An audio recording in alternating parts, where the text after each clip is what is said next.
Welcome to Deep Dive. Today, we're going to get into the story of a book that became a global phenomenon.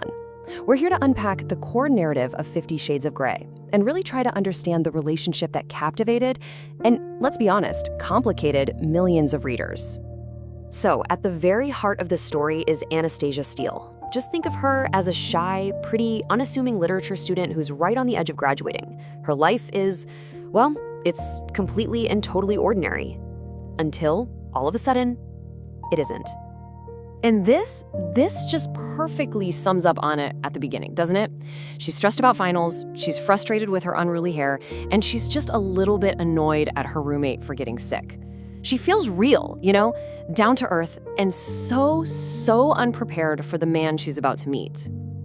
Everything, and I mean everything, changes because of a simple twist of fate. The flu. Yeah, the flu. When Anna's super ambitious roommate, Kate, gets sick, Anna has to do her a favor and fill in on this big interview for their student paper. The interview? Oh, it's only with the mysterious billionaire Christian Grey. And the second Anna steps into his massive, almost intimidating office building, the difference between them is just, wow. It's so stark. I mean, look at this. She's this quiet student who lovingly named her beat-up old beetle Wanda, and he's this mega-powerful CEO who flies his own helicopter.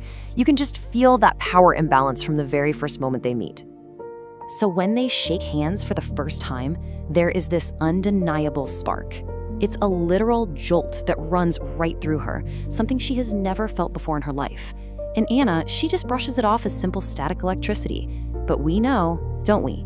It's pretty clear that whatever is happening between them is anything but ordinary. The interview eventually ends, but Christian's interest in Anna? Oh, that's just getting started. He begins to pursue her, but you have to understand, this is not your typical courtship. Not at all. It's more like this series of unexpected, controlling, and honestly overwhelming gestures that just pull her deeper and deeper into his world. So he's pursuing her, right? But at the very same time, he's warning her away. This quote from Christian himself really gets to the heart of the conflict. He is so drawn to her, but he knows his own desires, what he calls his singular tastes, are dark and could really hurt her. And that right there is the mystery that Anna feels like she just has to solve. And his pursuit is just intoxicating. It's overwhelming. He finds out she loves classic literature, and bam, priceless first editions show up at her door. He sees her old, unreliable car, and suddenly a brand new one replaces it. But these aren't just gifts, They are very calculated moves of control, all designed to draw her in closer. But just as she's getting swept away in what feels like a fairy tale, the reality of his world comes crashing in. His interest comes with some very serious, legally binding strings attached. He actually presents her with a non-disclosure agreement, an NDA, making it crystal clear that this relationship will operate on his terms, in his world, and under his rules. Period. And that leads us to probably the most infamous part of their story, the contract. See, Christian doesn't just want to date Anna. No, he wants her to sign a legal document that will literally define every single aspect of their time together. And this contract is explicit. There is absolutely no room for misunderstanding. It legally defines their roles. He is the dominant, and she is to become the submissive. The true nature of his so-called singular tastes is now laid out in cold, hard, black and white. So as Anna reads through this contract, her shock just turns to pure disbelief. It tells her what to eat, when to exercise, even what clothes she can wear. But it's the explicit list of sexual acts, with all these hard limits and soft limits, that reveals the true nature of the world he's asking her to enter. And her reaction says it all. You have got to be kidding me. When she finally asks him why on earth she would ever agree to all of this, his answer is simple, and it's chillingly honest.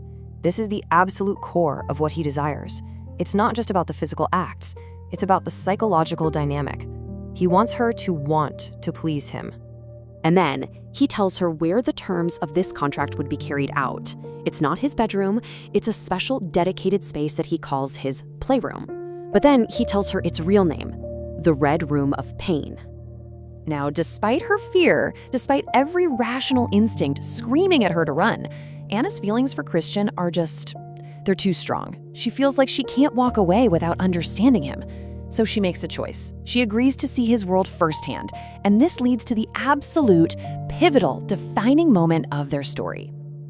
This isn't her giving in. You have to see it as an act of desperation. She truly feels that the only way to really truly comprehend the man she's falling in love with is to experience the darkest parts of him. So she asks him to stop holding back, to show her what their relationship would actually be. She asks him to do his worst. And he does. He takes her to the Red Room, and as a punishment for her defiance, he strikes her 6 times with a leather belt. And in that moment, all the fantasy, all the romance, it just collides with this brutal, painful reality. This right here, this captures the devastating aftermath perfectly. The experience, it doesn't bring her any closer to him. It shatters her. She followed her heart right into his world. And what is she left with? Physical pain and a spirit that feels completely and utterly broken. That experience in the Red Room forces a final, heartbreaking decision. This isn't about romance anymore. For Anna, it's now about self-preservation.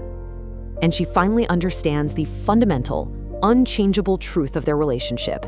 They are just incompatible. She wants romance. She wants emotional intimacy. She wants love, a real partnership. And he's been honest from the start. He's told her he can't give her those things. What he needs is control, not connection.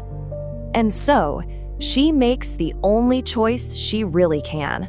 With this unbearable pain in her heart, she walks away. She leaves the only man she's ever loved because she finally realizes that she cannot lose herself to become what he needs her to be. And so the story leaves us with this huge central question. It's about 2 people who are so intensely drawn to each other, but who want fundamentally different things from life and from love. It really forces us to ask ourselves, what happens when one person's needs threaten to completely erase the other person's very self? Can love exist without compromise? Or are there just some lines that should never, ever be crossed?